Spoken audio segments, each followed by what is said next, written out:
یہ جو آپ بول رہے ہیں نا کہ اہل حدیث فقہ کو نہیں مانتے، میرے بھائی آپ فقہ کا مطلب ہی نہیں سمجھ رہے ہیں۔ فقہ کا مطلب کیا ہوتا ہے؟ آپ بتائیے فقہ کا کیا مطلب ہوتا ہے؟ جی میران بھائی، فقہ کا مطلب بتائیں کیا ہوتا ہے؟ جس سے قرآن مسئلے بیان کرے جاتے ہیں، قرآن حدیث پر جو استنباط کر کے جو مسئلے بیان کرے جاتے ہیں، کوئی قرآن و مسئلہ ہوگا۔ سنت سے استنباط کر کے جو مسئلے بیان کیے جاتے ہیں اس کو فقہ کہا جاتا ہے۔ تو جب ہم بار بار یہی کہہ رہے ہیں کہ قرآن و سنت کو ہم مانتے ہیں تو ایسا کیسے ہوگا کہ اس کی فقہ نہیں مانیں گے بھائی؟ فقہ کہتے نہیں وہ ہی تو ہیں العلم بالاحکام الشرعیہ العملیہ المستنبطہ من ادلتہ التفصیلیہ۔ فقہ کہتے ہیں قرآن و سنت کے تفصیلی دلائل سے شریعت کے عملی احکام کے جاننے کو۔ تو جب ہم بار بار کہہ رہے ہیں کہ ہم قرآن و حدیث کو مانتے ہیں تو جو قرآن حدیث کو مان رہے ہیں تو وہی تو فقہ ہے۔ فقہ کہیں قرآن و حدیث سے الگ طرح کسی چیز کا نام تھوڑی ہے۔ جب ہم بار بار کہہ رہے ہیں قرآن و سنت کی اتباع کرو تو فقہ تو اسی قرآن و سنت کی انڈرسٹینڈنگ کا نام ہے نا۔ فقہ کا مطلب ہوتا ہے فہم، انڈرسٹینڈنگ۔ تو کس چیز کی انڈرسٹینڈنگ؟ قرآن و سنت کی انڈرسٹینڈنگ۔ تو جب ہم کہہ رہے ہیں کہ قرآن و سنت کو مانو تو قرآن و سنت کے فہم ہی کو تو مانیں گے نا، اسی کو تو فقہ کہا جاتا ہے۔ تو ایسا کیسے ہو سکتا ہے کہ ہم کہہ رہے ہیں قرآن و سنت کو مانو اور اس کے فہم کا انکار کر دیں؟ تو بھائی فقہ کا مطلب یہ ہوتا ہے قرآن و سنت کی انڈرسٹینڈنگ۔ تو ایسا کہ جب ہم بار بار کہہ رہے ہیں قرآن و سنت کو مانو اس کا مطلب ہم فقہ کو مانتے ہیں۔ قرآن سنت کو جو مانو تو ہر آدمی قرآن سنت تو سمجھ نہیں سکتا۔ جو عامی شخص ہے وہ کہاں سے قرآن حدیث سے مسئلہ بیان کرے گا؟ مطلب یہ نا، میرے کہنے کا مطلب یہ کوئی مدون آپ کے یہاں جو ہے فقہ لکھی بھی نہیں ہے۔ آپ کہتے ہیں ہم کبھی میں بار بار یہی بول رہا ہوں کہ ساری فقہ ہماری مدون ہے، وہ ساری فقہ ہماری ہے، ساری فقہ ہماری ہیں، سارے ائمہ ہمارے ہیں۔ پھر ایک طرف آپ یہ کہتے ہیں امام شافعی نے جو فقہ لکھا تھا وہ صرف اپنے مقلدین کے لیے لکھی تھی، اصول کہ بس میرے مقلد کے علاوہ کوئی وہ رسالہ کو نہ مانے، صرف مقلدین کے لیے اپنے لکھی تھی، امت کے لکھی۔ امام شافعی نے رسالہ کیا صرف اپنے مقلدوں کے لیے لکھی تھی؟ نہیں، پھر ایک طرف امت کے لیے لکھی تھی۔ اب بات تو آپ کہنے ارے میرے بھائی آپ سے جو سوال کر رہا ہوں اس کا جواب دو۔ امام شافعی نے رسالہ صرف اپنے مقلدوں کے لیے لکھی تھی یا پوری امت کے لیے لکھی تھی؟ میں جواب دینا تو چاہ رہا ہوں، آپ سن تو لیجئے۔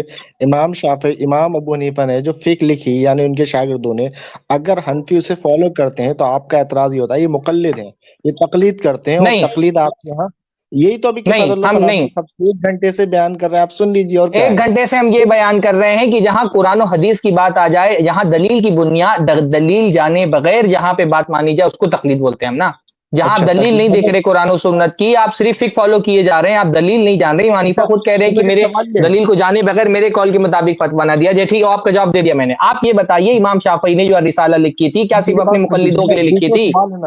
اب سنیے نا، اب جیسا آپ نے کہا آپ میرے سوال کا جواب نہیں دے رہے۔ آپ جو بول رہے ہیں ہم کو بار بار کہ ہماری فقہ مدون نہیں ہے، تو ہم آپ سے پوچھ رہے ہیں چلیے امام حنیفہ نے بھی جو امام حنیفہ نے جو فتوے پیش کیے تھے یا ان کے جو فتوے مدون کیے گئے تو انہوں نے صرف اپنے مقلدوں کے لیے لکھی تھی یا پوری امت کے لیے فقہ جو تصنیف کی، جو ان کی فقہ تصنیف کی گئی وہ پوری امت کے لیے تصنیف کی گئی یا صرف حنفی مقلدوں کے لیے؟ پہلی بات یہ ہے میں مناظرہ کرنے نہیں بیٹھا، میں تو سوال جواب کرنے بیٹھا۔ میرا ایک سوال ہے وہ سن لیجئے، مناظرے کا تو میں آپ کے سوال کا، ارے بھائی تو آپ الزام کیوں لگاتے ہیں سوال کرتے ہیں؟ جب الزام لگا لیتے ہیں تو جواب کیوں نہیں دیتے ہیں آپ؟ میں کیا پوچھ رہا ہوں، امام حنیفہ کی فقہ مدون ہوئی، امام شافعی نے رسالہ لکھی، امام مالک نے موطا لکھی، انہوں نے یہ امت کے لیے لکھی تھی یا اپنے اپنے مقلدوں کے لیے لکھی تھی؟ امت کے لیے لکھی تھی، اس میں کوئی دو رائے نہیں۔ لیکن یہ تو آپ یہ کیوں بول رہے ہیں کہ جو یا تو جو مقلد ہے وہی اس سے استفادہ کرے گا، جو مقلد نہیں وہ استفادہ نہیں کر سکتا ہے؟ اہل حدیث نہیں استفادہ کر سکتا ہے، مقلد استفادہ کرے گا؟ میں یہ نہیں بول رہا، ہمارے پاس الزام لگایا جاتا ہے۔ تو ہماری فقہ کیوں نہیں ہے بھائی؟ وہ ہماری فقہ کیوں نہیں ہے؟ پھر آپ یہ کیوں بول رہے ہیں ہم کو کہ ہماری فقہ نہیں مدون ہے؟ وہ ہماری فقہ ہے نا، امام شافعی کے رسالہ ہماری فقہ ہے، امام مالک کی موطا ہماری فقہ ہے، کیوں نہیں ہے وہ ہماری فقہ؟ آپ یہ کیوں ہم سے بولتے ہیں کہ ہماری فقہ نہیں مدون ہے؟ پھر ہم پہ الزام کیوں لگایا جاتا ہے اگر ہم اس فقہ کو فالو کرتے ہیں تو ہم مقلد ہیں؟ ارے بھائی ہم تو جواب دیا نا اس کا کہ ہم فقہ کو فالو کرنے کو الزام نہیں لگاتے کہ آپ فقہ کیوں فالو کر رہے ہیں۔ آپ کے سوال کا جواب ملا؟ آپ جو بار بار بول رہے تھے کہ اہل حدیث کی فقہ مدون نہیں، اس کا جواب ملا؟ میرا سوال کا اس کا جواب نہیں ملا، نہیں کیا آپ کی طرف سے آپ نے یہ جو سب دیکھو بھائی میں بات کر کے کہتا ہوں، آپ جو بولتے ہیں اہل حدیث کی فقہ مدون نہیں، اس کا جواب تو آپ کو مل گیا نا کہ یہ سارے ہماری فقہ۔ ارے بھائی آپ جو بول رہے تھے کہ آپ کہہ رہے تھے اہل حدیث کی فقہ مدون نہیں ہے، تو اس کا جواب آپ کو مل گیا نا؟ نہیں، آپ کی طرف سے اعتراض لگایا جاتا ہے نا کہ فقہ کو فالو کرنا ہی وہ جواب اس اعتراض کا جواب دے دیں گے ابھی ہم اس اعتراض کا جواب دے دیں گے۔ فی الحال میں بول رہا ہوں جو آپ بار بار یہ کہہ رہے تھے، آپ جو بار بار یہ کہہ رہے تھے کہ اہل حدیث کی فقہ نہیں مدون ہے، تو اس کا جواب مل گیا آپ کو نا؟ میرے سوال کا جواب دیجیے نا آپ۔ نہیں میران بھائی، چلو اب آپ دوسرے سوال، بھائی کیا شرما رہے ہو؟ بول دو ایک مرتبہ ہاں جواب مل گیا، بول دو ایک مرتبہ جواب مل گیا، ایسا کیا شرمانا ہے؟ ایک طرف آپ بولتے ہو کہ میں مناظرہ نہیں کر رہا ہوں، دوسری طرف مناظروں کی طرح اڑے ہوئے بھی ہیں، زبان سے بولنے آپ کو شرم آ رہی ہے کہ ہاں جواب مل گیا، تو یہ تو مناظرہ بازی ہوئی نا۔ پھر بولتے ہیں مناظرہ نہیں کر رہے ہیں اور آپ مناظروں کی طرح اڑے ہوئے بھی ہیں، بول دو بھائی